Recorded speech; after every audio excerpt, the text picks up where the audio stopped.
안녕하십니까. 뇌성마비 장애인의 자발적 스킨스쿠버 활동이 자기 만족과 신체 변화에 미치는 영향을 발표할 발표자 이명욱입니다. 목차는 다음과 같습니다. 서론입니다.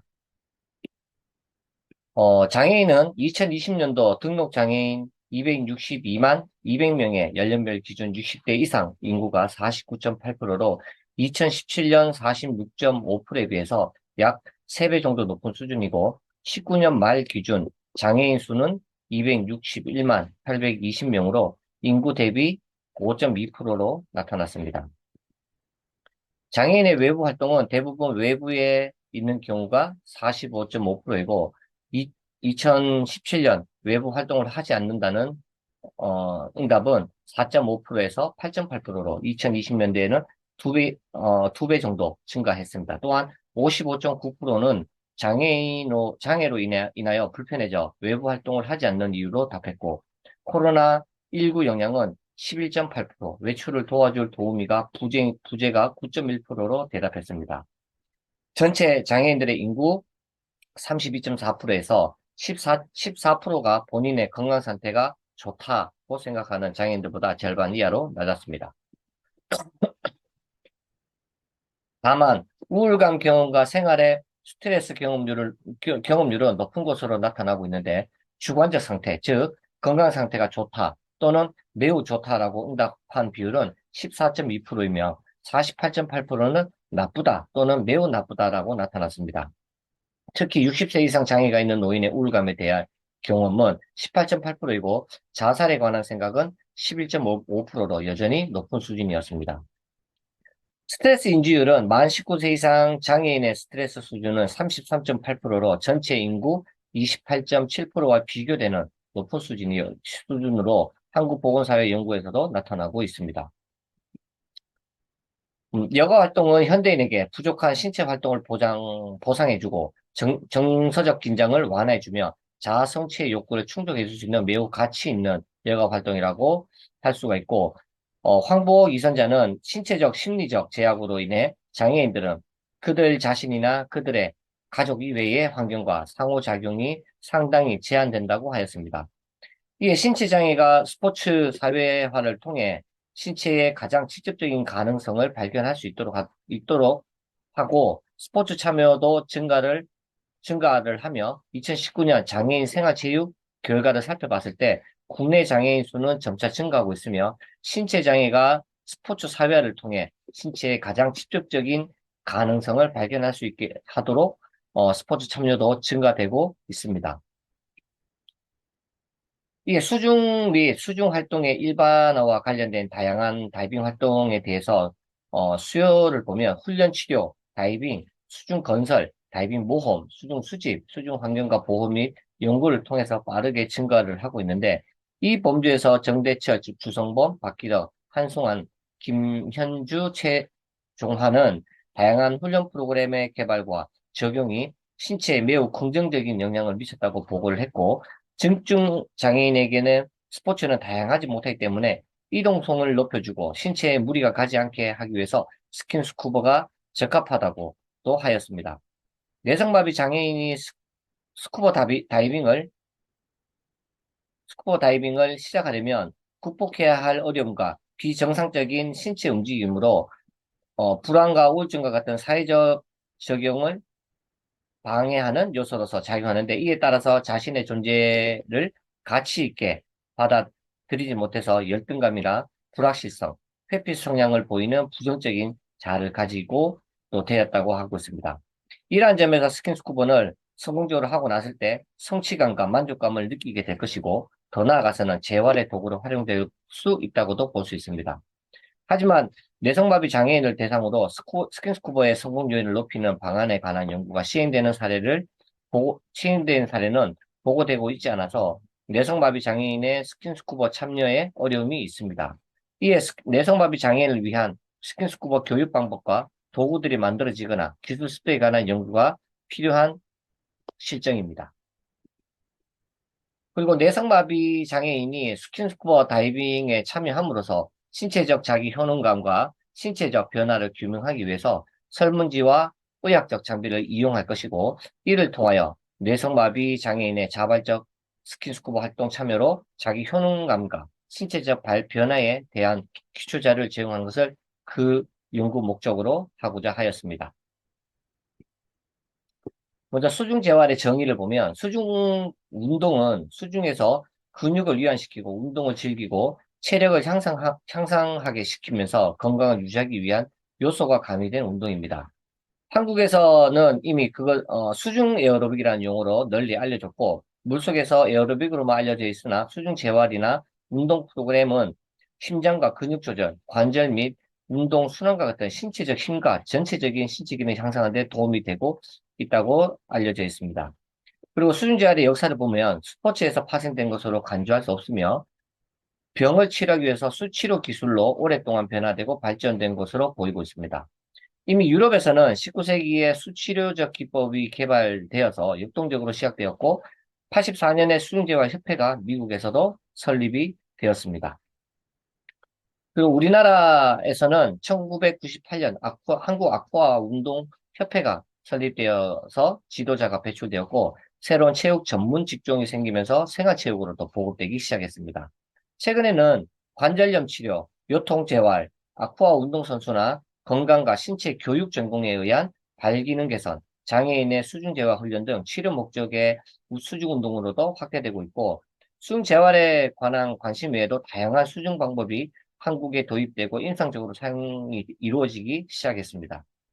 수중재활을 통해서 내성마비의 운동 능력에 직간접적으로 영향을 미치는 치료법에 대해서 몇 가지 연구가 보고되었고, 이전 연구에서는 3세 어린이를 위한 수중치료법이 대규모 운동과 운동 발달에 긍정적인 영향을 미쳤으며, 5세에서 7세 사이의 아이들은 대상으로 한 연구에서는 심폐소생술이 아이들의 호흡기와 체력을 향상된다는 것을 보여주었다고 나와 있습니다. 그리고 수중 재활은 4세에서 5세 사이의 아이들에게는 5개월간의 수중 운동으로 인한 근육 기능이 향상되고 달리기 능력이 향상되었다고 보고되었고, 수중 운동에서 레트로 증후군을 앓는 11세 아동의 이동성, 걷기 및 균형을 개선한다고 보고했습니다.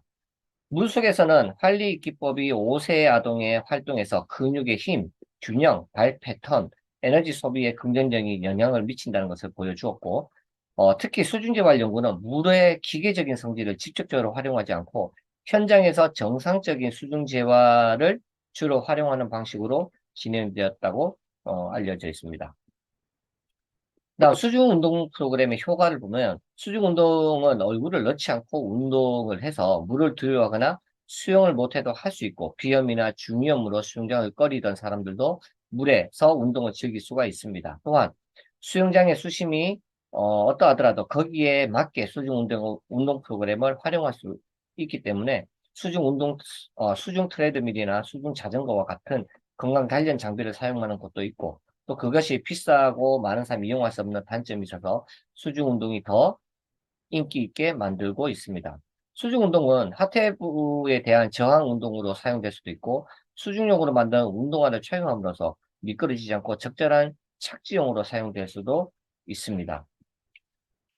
그다음 수중 저항 운동은 지상에서처럼 근육 비대가 일어나지 않는 획기적인 방법은 아니지만 몸이 필요로 하는 근육의 힘을 키우기에 충분하고 비싼 훈련 장비를 사용하지 않고도 가장 적합한 저항을 선택할 수 있습니다. 그래서 수중 운동은 하태부에 스트레스를 덜 주는 운동으로 근육의 힘, 그리고 근육의 힘의 균형을 증진시키게 하게 만들며 집안요법과 비교했을 때 더 큰 영향을 미칠 수 있는 심리적 안정을 만들어 반신반의 환자를 안정적으로 훈련하고 자신 있게 움직일 수가 있도록 합니다.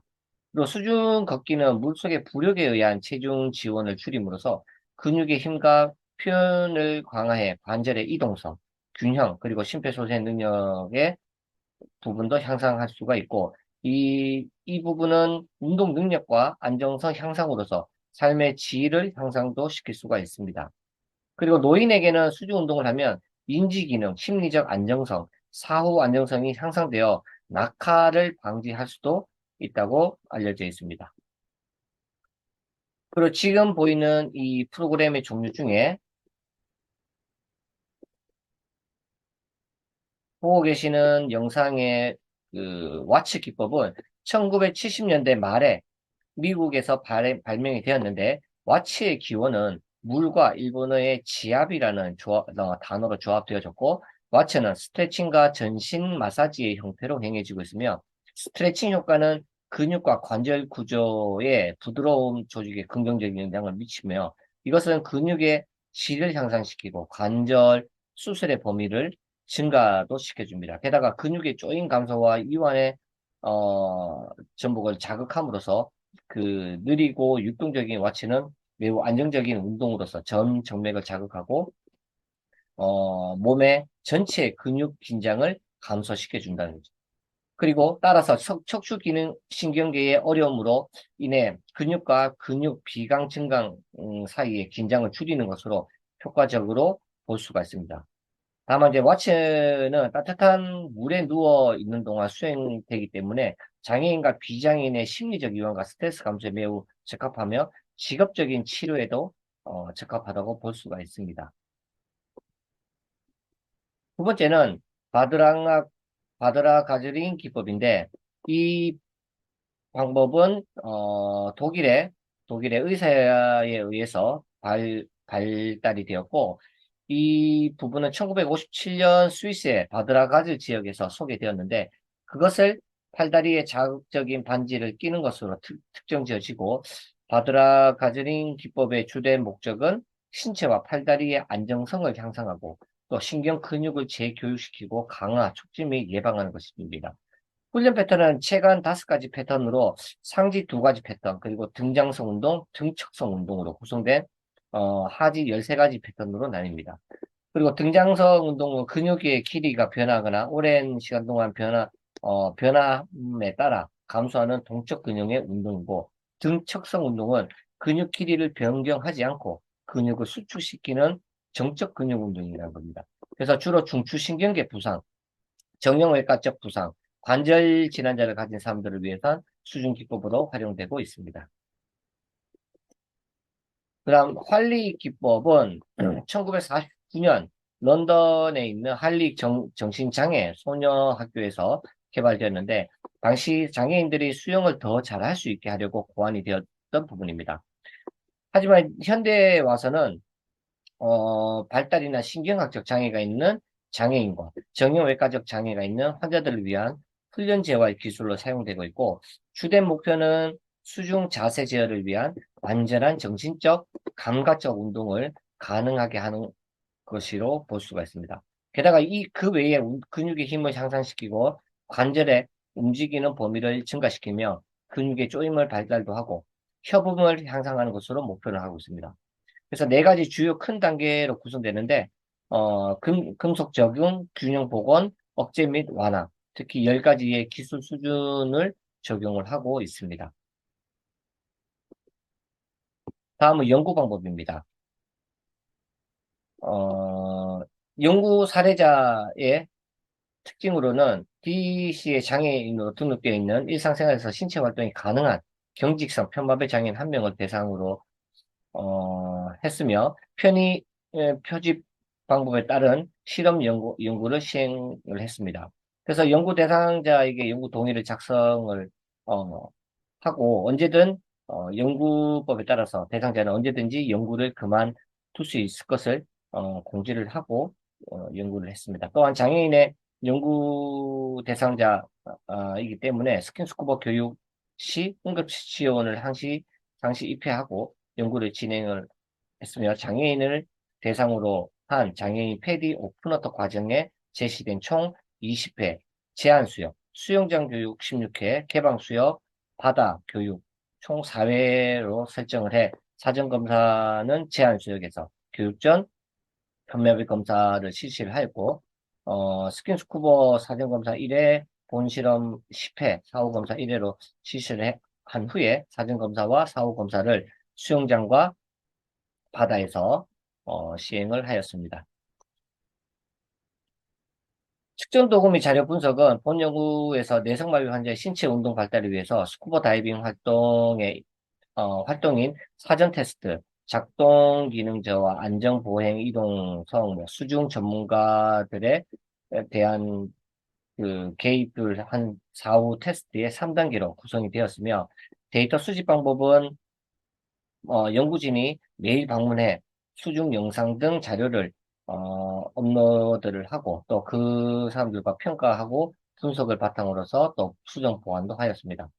그래서 이 연구는 운동 단계 8단계인 8에서 10세 유아를 대상으로 한 초급 운동 단계 발달 단계라는 부분의 프로그램을 적용해서 스쿠버 다이빙 프로그램을 구성하게 되었습니다. 표 2를 참조를 하시면 될 것 같습니다. 그리고 참가자는 스쿠버 다이빙 수중 프로그램의 세 가지 발달 영역인 하강, 수중, 상승 교육, 학습에 대한 피드백을 문수를 통해서 수용 보완하였고, 참여자가 있는 전문가는 특히 이제 스포츠 대학에 관련된 전문가 한 명, 그 다음에 재활 전문가 한 명, 운동학 관련 전문가 한 명, 스쿠버 다이빙 강사 2명, 총 5명으로 구성해서 프로그램에 상부 영역, 여기 운전기능, 안정성, 이동성으로 나뉘고, 하부 영역은 하강, 압력 평형, 마스크 조작, 양손 조작, 한 손 조작, 뭐, 수영, 부력 부분, 중성 부력, 부분으로 하고, 상승은 수평 이동, 수직 이동으로 나누었습니다. 그래서 운동 횟수와 시간은 주 2회, 회당 40분, 그 다음에 주 1, 2회 예비 검진, 3, 4주 예비 검진 2회, 5, 6주 사후 검진 2회. 그리고 그때마다 이제 동영상과 자료 홈페이지를 해 전문가 실시간으로 또 수정 보완도 거쳤습니다. 그래서 총 학습 시간은, 학습 기간은 2022년 8월부터 2022년 10월까지 2개월간 진행을 하였고, 초등 단계 기반으로 하는, 방법으로, 기술 방법을 데이터 분석으로 사용하였습니다.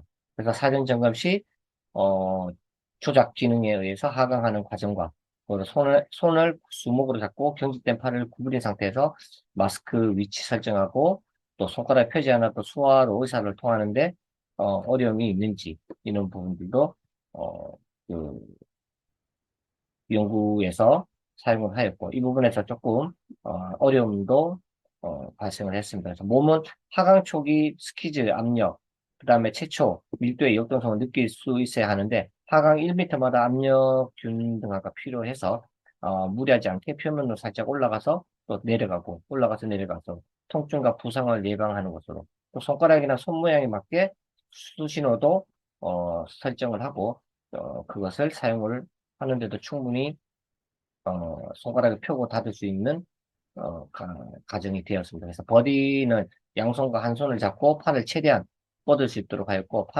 손발과 조절은 손가락을 사용하는 수중 언어의 표준 수신호를 통해서 조절하였습니다. 이때 손근육을 사용함으로써 반사적으로 스트레칭하기보다는 자발적인 스트레칭을 유도하는 것이 중요했고 손가락이나 발가락을 앞으로 내밀어 펴지 못하기 때문에 서로의 손이나 한 손을 잡았을 정도로 사용했습니다. 그래서 사전검사 시 안전성을 위해서 수영하는 과정을 살펴봤을 때, 조절이 조금 어려웠고, 부력과 중성부력, 그러니까, 음성부력이나 중성부력 같은 경우에는 몸통 변형으로 인한 안정성 저하로 목을 조절하고 자세를 바르게 유지하기가 어렵습니다. 그래서 수중에서는 목을 조절하고 자세를 바르게 유지를 하기 위해서 다양한 중성 자세 조절 장치를 사용을 하고 어깨 라인 정렬을 시작으로 참가자의 머리를 상하 50cm 이동시키게끔 그리고 갑작스러운 움직임에 놀라지 않게끔 참가자의 얼굴 주변에서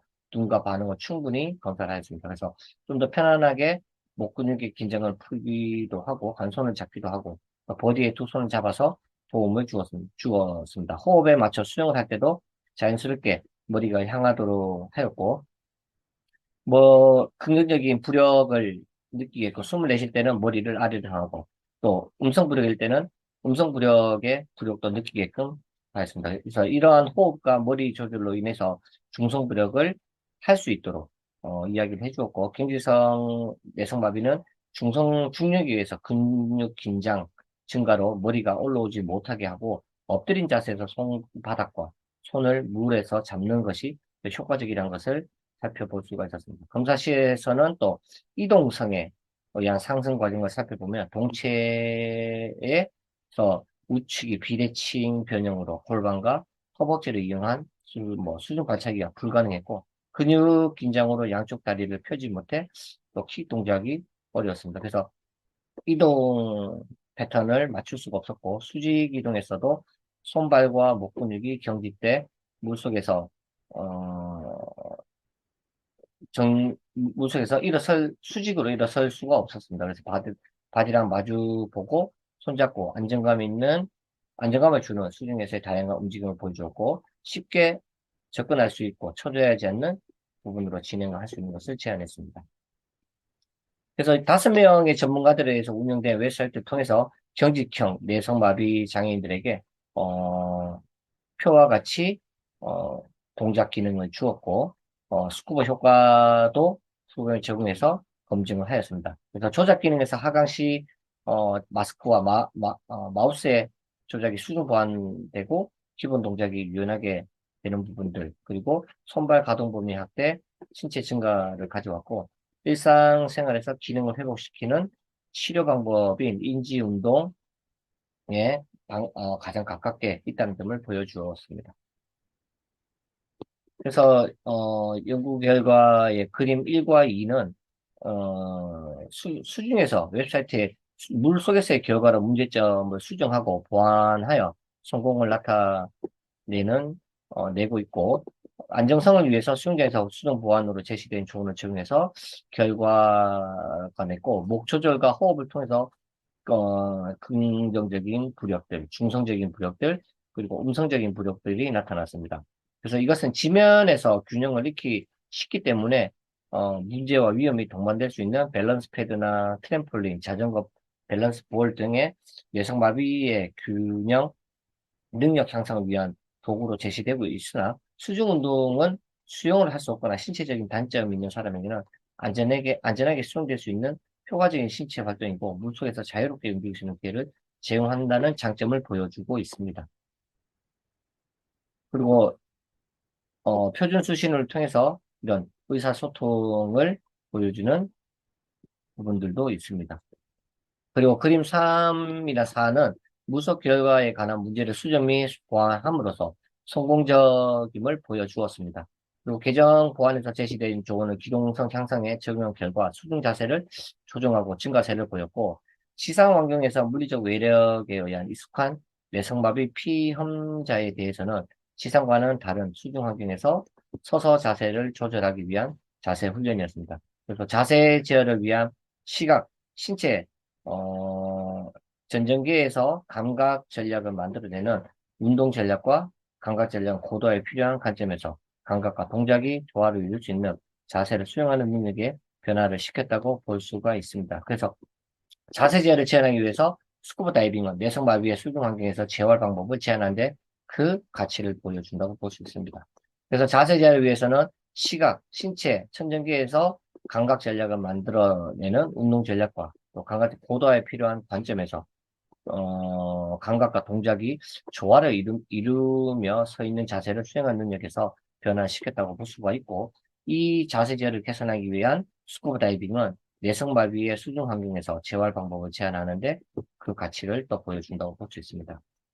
그래서 그림 7은 상승 과정에서 손가락의 뻣뻣함과 목 조절의 어려움, 목이 위로 들리지 않고 원을 그리며 이동하는 모습을 보여주었는데, 이는 신체적인 과도한 병리적 반사와 신체 변형으로 인한 팔다리의 운동 기능 저하로 인해 자신에게 적합한 수중 자세 조절을 교정해 주는 것으로 판단되고 있습니다.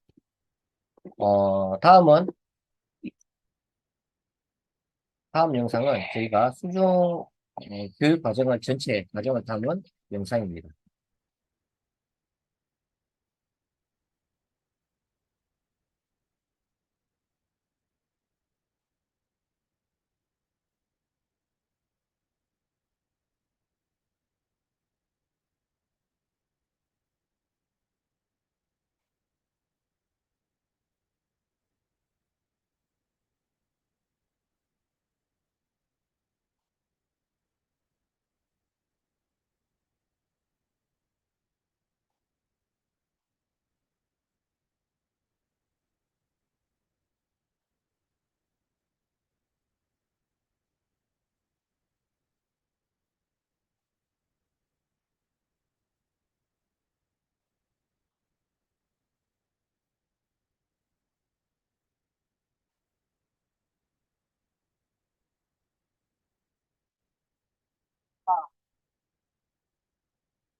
이상 발표를 마치도록 하겠습니다. 감사합니다.